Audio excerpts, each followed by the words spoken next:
जीवन में कुछ भी पाना हो तो सोच और कर्म बड़े आवश्यक होते हैं। किंतु क्या केवल सोच से, क्या केवल कर्म करने से आपको सफलता प्राप्त होगी?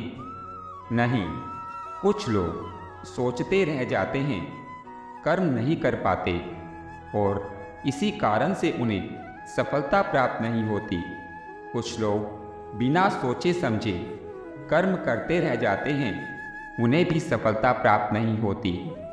स्मरण रखिए, वृक्ष को काटना हो तो कुल्हाड़ी के लगातार प्रयास करने के साथ ही कुल्हाड़ी किस दिशा में मारी जानी चाहिए इसका ध्यान भी रखना ही पड़ता है।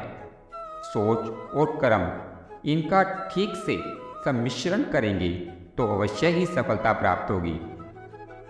अपने महल के सबसे ऊंचे शिखर पर खड़े व्यक्ति के मन में भी एक डर होता है।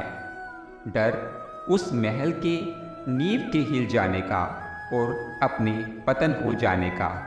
इसी कारण से उस ऊंचाई का वह संपूर्ण आनंद नहीं ले पाता। किंतु क्या कभी आपने किसी वृक्ष की डाली पर बैठे किसी पंछी को देखा है? उस डाली के हिल जाने से उसे गिर जाने का भय नहीं होता, क्योंकि उसे अपने पंखों पर विश्वास होता है। इसी प्रकार हम में से अधिकतर लोग किसी न किसी सहायता से ऊंचाई पर तो पहुंच जाते हैं, किसी की सहायता से सफलता प्राप्त कर लेते हैं, किंतु सफलता का आनंद केवल वही प्राप्त कर सकते हैं जिन्हें गिरने का भय ना हो। इसलिए किसी की सहायता पर नहीं, स्वयं के सामर्थ्य पर विश्वास कीजिए। व्यक्ति के जीवन में पाना और खोना दोनों ही महत्वपूर्ण भाग हैं। जीवन भर व्यक्ति कुछ पाता है तो कुछ खोता है। कभी धन खोता है तो कभी सम्मान, कभी मित्र खोता है तो कभी अभिमान। किंतु खोना बुरी बात नहीं है, क्योंकि खोने के साथ ही वो आपको एक अमूल्य सीख दे जाता है कि कैसे उसे दोबारा ना खोया जाए।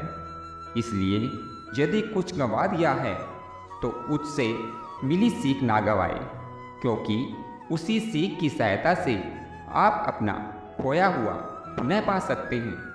व्यक्ति के जीवन में कभी ना कभी किसी ना किसी स्थान पर उसे प्रेम हो ही जाता है, चाहे वो माता पिता को संतान से हो या किसी कलाकार को कला से।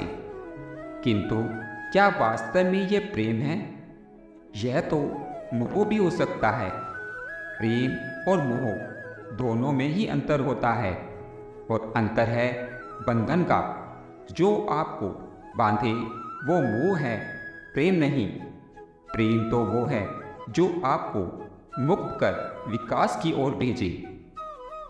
उदाहरण के तौर पर कुछ माता पिता अपनी संतान को किसी अन्य शहर में पढ़ने के लिए भेज नहीं पाते।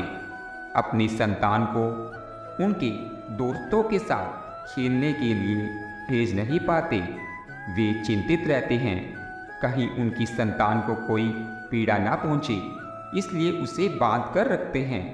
यह प्रेम नहीं बल्कि मोह है, क्योंकि यदि ये प्रेम होता तो वे ये चाहते कि संतान माता पिता की छांव से बाहर निकलकर संसार को देखे और उसे समझे, उससे ज्ञान ले और अपने अनुभवों से सीखकर अपना स्वयं का एक व्यक्तित्व बनाए।